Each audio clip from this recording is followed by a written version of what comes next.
জ্যোতিষের কর্মবৃত্তি বা ব্যবসা কি ধরনের করতে পারে বলছি আপনাদেরকে।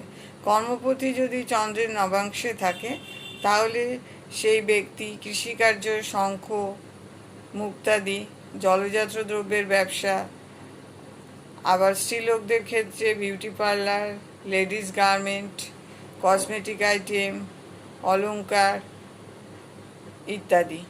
এছাড়া ভূমি সংক্রান্ত বিষয়, সুদ গ্রহণ, টাকা ধার দিয়ে সুদ গ্রহণের ব্যবসা, ব্যাংকে কাজকর্ম ইত্যাদি করতে পারবে। দশমে বলবান চন্দ্র থাকলে চিত্রবিদ্যা, পুস্তক রচনা, নৃত্যগীত এবং বাকভঙ্গি দ্বারা জীবিকা নির্বাহ করতে পারে।